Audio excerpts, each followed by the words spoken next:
శ్రీ మాత్రే నమః.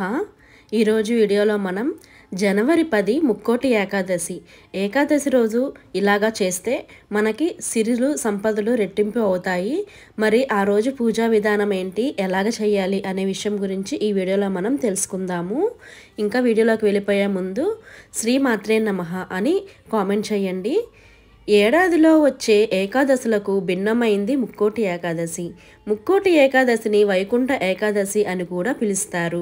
ఈ ఏకాదశి రోజున శ్రీ మహావిష్ణువు వైకుంఠంలో సకల అలంకరణలు చేసుకొని ఉత్తర ద్వారం ద్వారా గుండా మనకు భక్తులకు దర్శనమిస్తారు. తనకు ఎంతో ప్రీతికరమైన ముక్కోటి ఏకాదశి రోజునే విష్ణుమూర్తి ముక్కోటి దేవతలతో భూలోకానికి వస్తారు.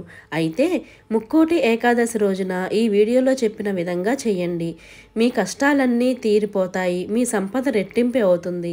కాబట్టి ఈ ముక్కోటి ఏకాదశి రోజున వైష్ణవ ఆలయానికి వెళ్ళి విష్ణుమూర్తిని ఉత్తర ద్వారం ద్వారా దర్శనం చేసుకుంటారు.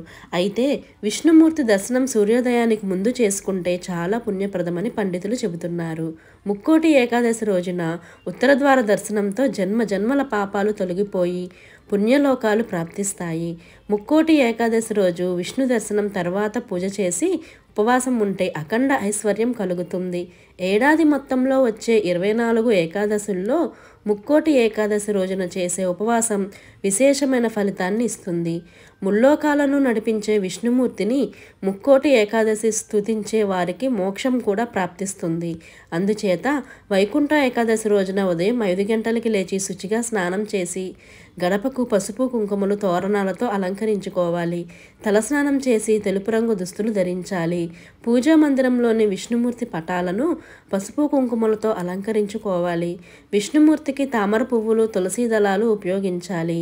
వైకుంఠ ఏకాదశి రోజున తులసిమాలను విష్ణుమూర్తికి సమర్పించినట్లయితే సర్వ పాపాలు తొలగిపోతాయని పురాణాలు చెబుతున్నాయి. అలాగే పాయసం, తీపి పదార్థాలు, ఆకుపచ్చని పండ్లను నైవేద్యంగా సమర్పించాలి. ఈ రోజున మధ్యాహ్నం 12 గంటల లోపే మీరు పూజలు పూర్తి చేయాలి.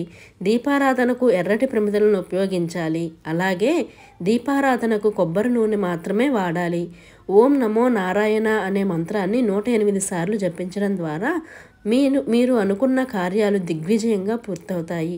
అయితే ముక్కోటి ఏకాదశి రోజు ఉసిరి చెట్టును తాకి నమస్కరిస్తే చాలు, మీ కష్టాలన్నీ తీరిపోయి, ఎందుకంటే ఉసిరి చెట్టులో విష్ణుదేవుడు కొలువై ఉంటాడు. కాబట్టి ఆ చెట్టును తాకినా, ఆ చెట్టుకి పూజ చేసినా ఎంతో పుణ్యఫలం దక్కుతుంది.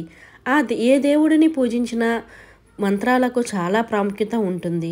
అటువంటి పరిస్థితిలో విష్ణువు అనుగ్రహం పొందడానికి ముక్కోటి ఏకాదశి రోజున ఓం నమో భగవతే వాసుదేవాయ నమః అనే మంత్రాన్ని జపించండి. దీనివల్ల భగవంతుడు త్వరగా సంతోషిస్తాడని నమ్ముతారు. తద్వారా మీకు డబ్బుకు లోటు లేకుండా ఉంటుంది. అలాగే మీ సంపద రెట్టింపు అవుతుంది. మీ ఆర్థిక సమస్యలు తీరాలంటే అరటి చెట్టు ముందు నెయ్యి దీపం వెలిగించండి. ఇలా చేయడం వల్ల భగవంతుడి అనుగ్రహం మీపై ఉంటుంది. అంతేకాకుండా ఇంట్లో ఆర్థిక సమస్యలు కూడా తొలగిపోతాయి. విష్ణువు అనుగ్రహం కోసం అరటి చెట్టును పూజించడం శుభప్రదంగా చెబుతారు. విష్ణువును పూజిస్తే లక్ష్మీదేవి కృపకు పాత్రులవుతారని హిందూ పురాణంలో చెప్పబడింది.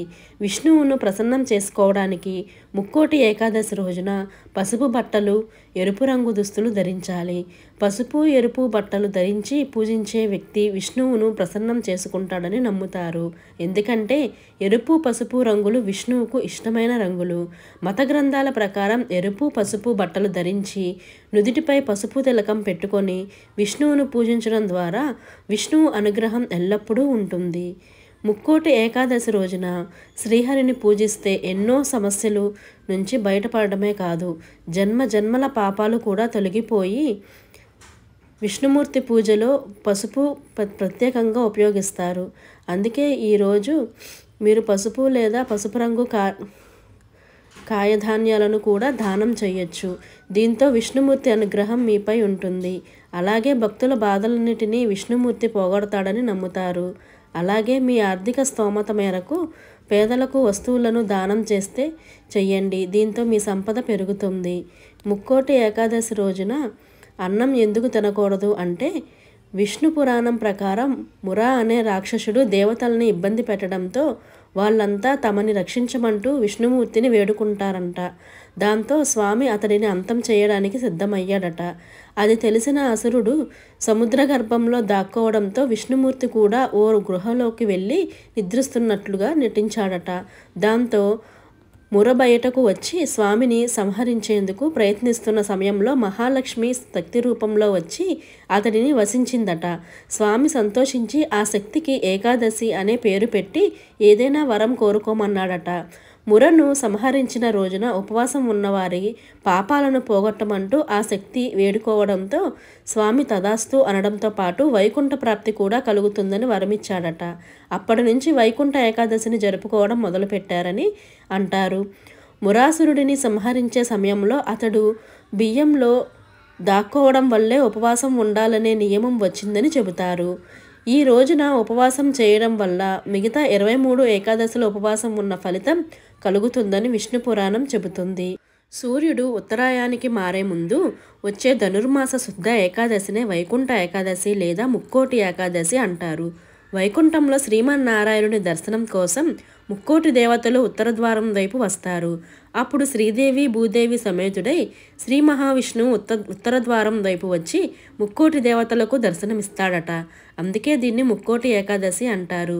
ఈ రోజున వైకుంఠ వాకిళ్ళు తెరుచుకొని ఉంటాయని, వైష్ణవాలయాల్లోని ఉత్తర ద్వారం వద్ద భక్తులు తెల్లవారుజామునే భగవద్ దర్శనార్థం వేచి ఉంటారు. ఈ రోజు విష్ణు అవతారంలోని దేవుడి దర్శనం చేసుకుంటే ఏడాది మొత్తం విద్య, ఉద్యోగ, వ్యాపార రంగాల్లో మంచి పురోభివృద్ధి సాధిస్తారని పురాణాలు చెబుతున్నాయి.